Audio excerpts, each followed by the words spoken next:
Hai guys, jumpa lagi. Kita masih akan membahas mengenai nasib bahasa Melayu di Malaysia. Keadaan bahasa Melayu di Malaysia amat mengenaskan karena kurang bermartabat. Hal itu berbeda dengan bahasa Indonesia yang semakin mendunia. Rupanya Malaysia memang sejak dulu kebingungan dalam menerapkan kebijakan mengenai bahasa. Video berikut ini memperlihatkan hal itu. Yuk kita simak videonya ya. Bahasa Melayu Malaysia terancam hancur atau punah.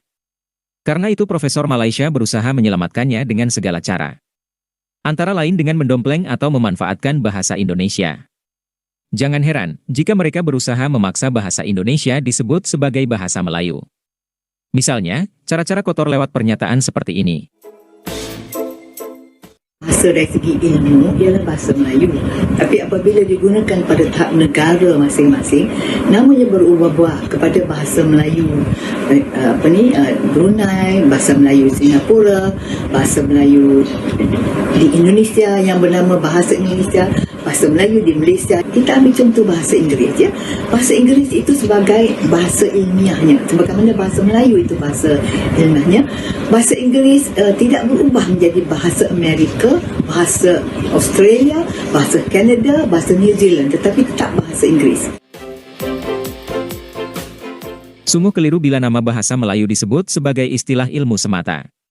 Bahasa Melayu juga merupakan bahasa politik karena diangkat sebagai bahasa kebangsaan dan bahasa resmi Malaysia. Bahasa Melayu sudah menjadi bahasa politik. Sekali lagi, nama bahasa Melayu adalah bahasa politik karena digunakan sebagai bahasa resmi Malaysia.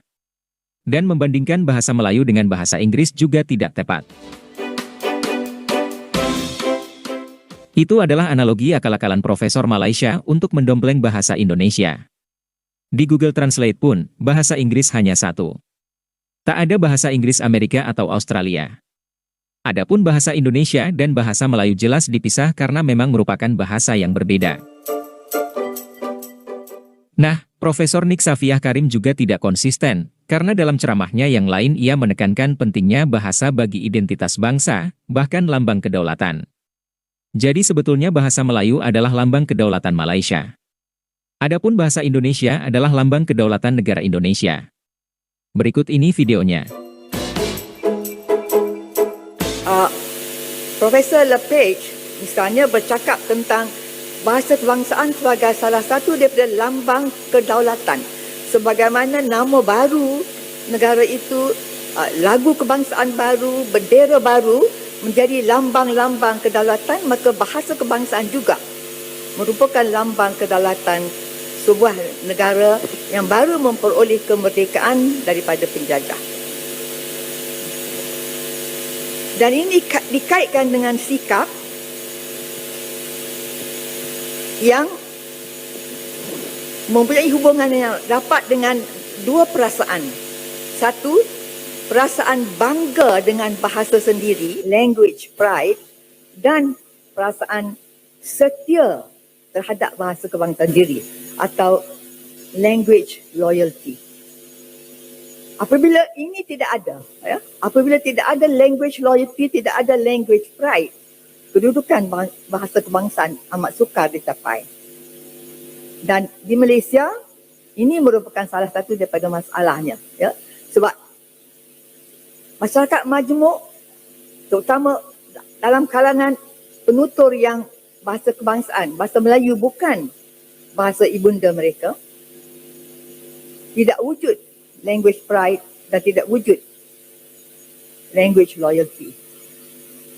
Language pride terletak pada bahasa Inggeris. Demikian juga language loyalty. Jadi ini merupakan satu isu besar.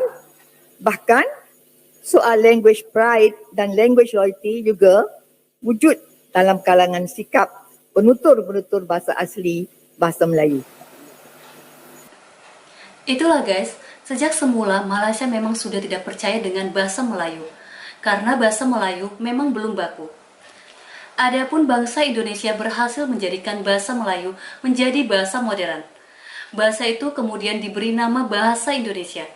Bahasa Indonesia bukan saja menjadi bahasa resmi, tapi juga bahasa ilmu. Yuk kita lanjut lagi ya videonya. Yang kedua, keupayaan bahasa Melayu.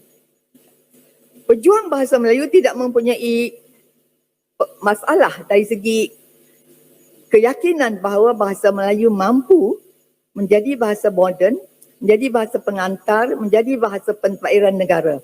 Tapi sebahagian besar daripada jumlah penutur di negara ini, termasuk pucuk pimpinan, tidak begitu yakin dengan keupayaan bahasa Melayu menjadi bahasa kebangsaan, menjadi bahasa moden, mengambil alih peranan bahasa Inggeris.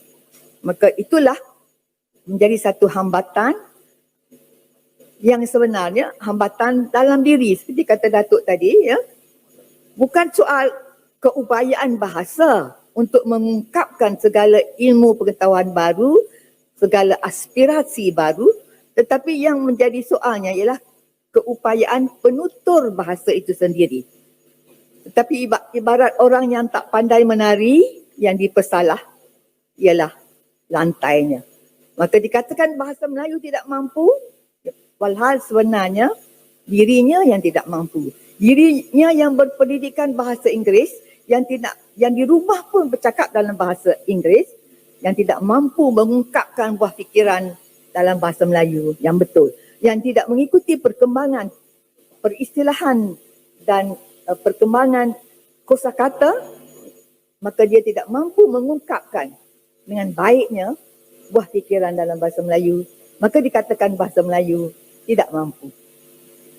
Itu juga merupakan satu isu besar hasil daripada masalah abad ke-20 membawa kepada abad ke-21. Ya. Dan isu yang ketiga ialah isu bahasa Melayu sebagai bahasa pengantar. Pada suatu waktu, bahasa Melayu sebagai bahasa pengantar telah dilaksanakan dengan sempurnanya dalam tahun 70-an, 80-an. Daripada sekolah rendah sehinggalah ke peringkat universiti, bahasa Melayu mampu menjadi bahasa pengantar dengan kuliah disampaikan bukan saja oleh pensyarah Melayu, tapi oleh pensyarah bukan Melayu juga.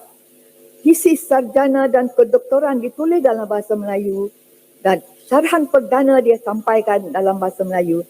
Tetapi pucuk pimpinan yang kurang yakin lalu menukar, mengatakan bahasa Melayu tak mampu. Maka terbitlah dasar-dasar yang kemudiannya, ya, walaupun ditolak, dibawa dalam bahasa Inggeris, dismuggle in, ya, daripada dasar PPSMI pada dasar duri bahasa dan sebagainya, semata-mata kerana kurang yakin terhadap kemampuan bahasa Melayu sebagai bahasa pengantar.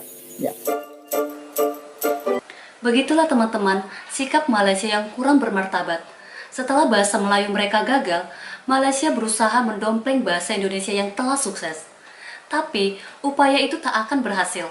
Apalagi pemerintah Indonesia telah menghentikan kerjasama bahasa dengan Malaysia.